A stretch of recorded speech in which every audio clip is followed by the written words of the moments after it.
Good morning, praise Lord. Welcome to this video.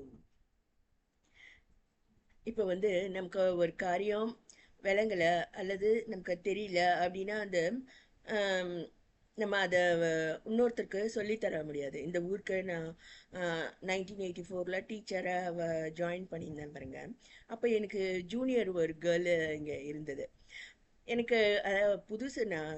அதனால் teaching அந்த பொண்ணு கொஞ்சம் நல்லா நல்ல பேர் வாங்கியிருந்தது. ஸோ அதுக்கிட்ட நான் கேட்டேன், எப்படி நீங்கள் அப்படி செய்கிறீங்க அப்படின்னதுக்கு அவங்க சொன்னாங்க, ஸ்டூடெண்ட்ஸு நல்லா அவங்கள பாராட்டினாங்க. டிஃபிகல்ட் சப்ஜெக்ட்னா கூட அவங்க நல்லா எடுக்கிறாங்க அப்படின்னு சொல்லிட்டு. அது எப்படி அப்படின்னு கேட்கும் போது அவங்க சொன்னாங்க, அந்த பாடத்தை நான் நல்லா விளங்கிக்குவேன், அப்புறமா தான் நான் அதை சொல்கிறேன். நமக்கு விளங்காத ஒன்றை நம்ம புட்ட க்ராஸ் பண்ண முடியாது அப்படின்னு அவங்க சொன்னாங்க. ஸோ அது ரொம்ப ஞானமான வார்த்தையாக தெரிஞ்சது.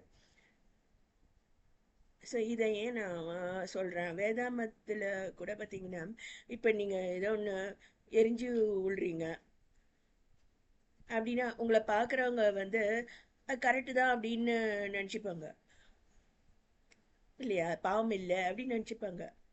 நீ இதனுடைய பிள்ளை தான், கரெக்டான நிலைமையில தான் இருக்கீங்க அப்படின்னு ஒரு ராங் பிக்சர் அது குத்துட முடியும்.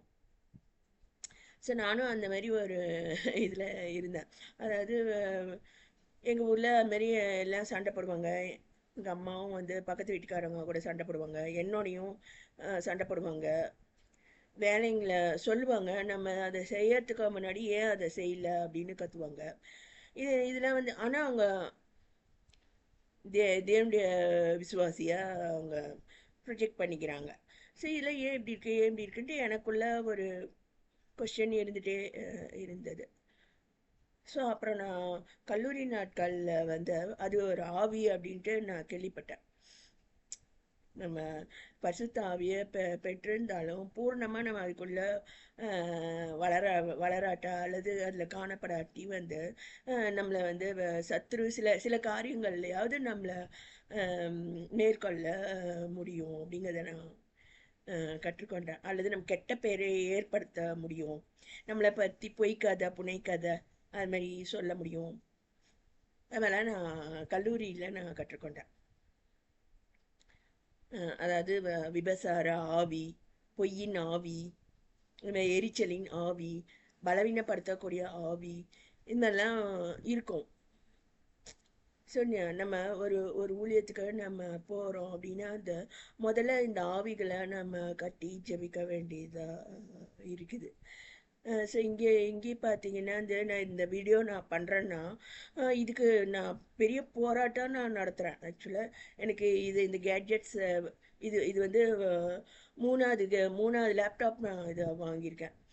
மொதல் 2 லேப்டாப்பு இங்கே வருது பாருங்கள் சர்வெண்ட்டு, இது கனெக்ட் பண்ணியிருக்குன்னு அதுக்கு தெரிஞ்சால் கூட இந்த இதை பிடிச்சி இழுத்துச்சுன்னா டமால்னு அது கீழே விழுந்துடும். அது போல் 2 லேப்டாப் போயிடுச்சு. இது 3வது லேப்டாப்.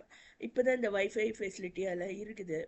ஆனால் நான் இந்த லேப்டாப்பில் இந்த வீடியோ நான் பதிவு பண்ண முடியுது, ஆனால் இதுலேருந்தே நான் யூடியூப்பில் அப்லோட் பண்ண முடியல. ஏன்னா அந்த அப்லோட் கீ இருக்க இடத்துல எல்லாம் ஆன்டிவைரஸ் இது நோட்டிஃபிகேஷன் அதை மூடிடுது. அது போல் ரொம்ப பொறுமை இருந்தால் தான் இதில் சாதிக்க முடியும். நான் வில்லேஜ்லேருந்து வந்திருக்கிறேன், எனக்கு எல்லாமே தெரியாது.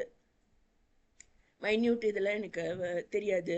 காலேஜில் இருந்த வரைக்கும் ஸ்டூடெண்ட்ஸு ஸ்டாஃபு ஆன்லைன் கிளாஸஸ் மூலயமா எங்களுக்கு இதெல்லாம் கற்றுக் கொடுத்தாங்க. How to record short video, இதெல்லாம் ஷார்ட்டாக தான் இருக்கணும்னு எங்களுக்கு சொல்லி கொடுத்தாங்க. ஏன்னா people won't like to watch, அதுமாரி அவங்களுக்கு அந்தளவுக்கு பேஷன்ஸு இருக்காது.